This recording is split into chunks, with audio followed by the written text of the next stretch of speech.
तो चलिए जानते हैं क्या है अग्निपथ योजना। जानिए किसे मिलेगी सेना में 4 साल के लिए नियुक्ति और कहाँ होगी तैनाती।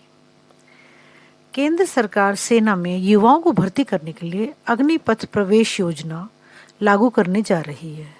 इससे देश के लाखों युवाओं का सेना में भर्ती होने का सपना साकार होगा। इसके तहत थल सेना, नौसेना और वायुसेना के लिए युवाओं की भर्ती की जाएगी। अग्निपथ योजना के तहत युवाओं की भर्ती 4 साल के लिए होगी। सेना में शामिल होने वाले जवानों को अग्निवीर के नाम से जाना जाएगा। यहाँ गौर करने वाली बात यह है कि युवाओं की सेना में भर्ती होने के बाद सशस्त्र बलों की औसत उम्र में कमी देखने को मिलेगी। इसके अलावा सैनिकों के रिटायर होने के बाद सरकार पर पेंशन का पड़ने वाला बोझ भी खत्म हो जाएगा। अग्निपथ योजना को टूर ऑफ ड्यूटी भी कहा जा रहा है।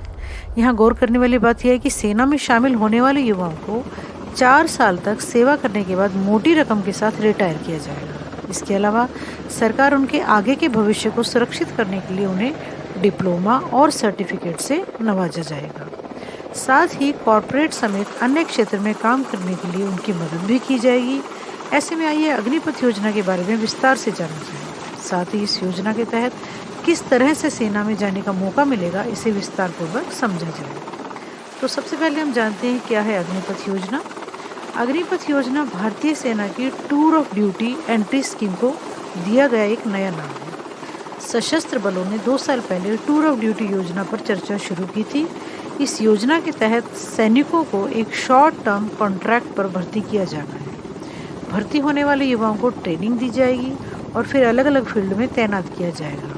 ये स्थायी सैनिकों की नियुक्ति करने की मौजूदा प्रथा को खत्म कर देगी और इस तरह सेना में भर्ती होने की योजना में बड़ा बदलाव देखा जाएगा। सशस्त्र बलों के पास स्पेशल वर्क के लिए स्पेशलिस्ट युवाओं को की भर्ती करने का ऑप्शन भी होगा। इसके तहत सेना के तीनों विंग में भर्ती की जाएगी। अग्निपथ योजना के लिए क्या होगा क्राइटेरिया, जानते हैं। केंद्र सरकार द्वारा जल्द ही अग्निपथ योजना के लिए भर्ती शुरू की जाएगी। अग्निपथ योजना के तहत एलिजिबिलिटी क्राइटेरिया कुछ इस प्रकार है। अग्निपथ के लिए 17.5 साल से 21 साल के बीच के उम्मीदवार आवेदन कर सकेंगे। आवेदन करने वाले युवा कम से कम 50% नंबरों के साथ 12वीं पास होने चाहिए। भर्ती होने वाले युवाओं को 6 महीने तक ट्रेनिंग दी जाएगी। इसके बाद 3.5 साल तक सेना में सर्विस देनी होगी। भर्ती के लिए अन्य क्राइटेरिया को जल्द ही सरकार द्वारा जारी कर दिया जाएगा। अब जानते हैं कितनी होगी सैलरी और कहाँ की जाएगी तैनाती। अग्निपथ योजना के तहत शुरुआती वेतन 30,000 रुपये दिया जाएगा। मासिक वेतन सर्विस के 4थे साल में इसे बढ़ाकर 40,000 रुपये कर दिया जाएगा। सेवा निधि योजना के तहत सरकार वेतन का 30% हिस्सा सेविंग के रूप में रख लेगा। साथ ही इसमें वह भी अपना भी योगदान करेगी। 4 साल बाद सैनिक को 10 लाख से 12 लाख रुपए दिए जाएंगे। ये पैसा टैक्स फ्री होगा। योजना के तहत भर्ती होने वाले युवाओं को कश्मीर और देश के अलग अलग हिस्सों में तैनात किया जाएगा।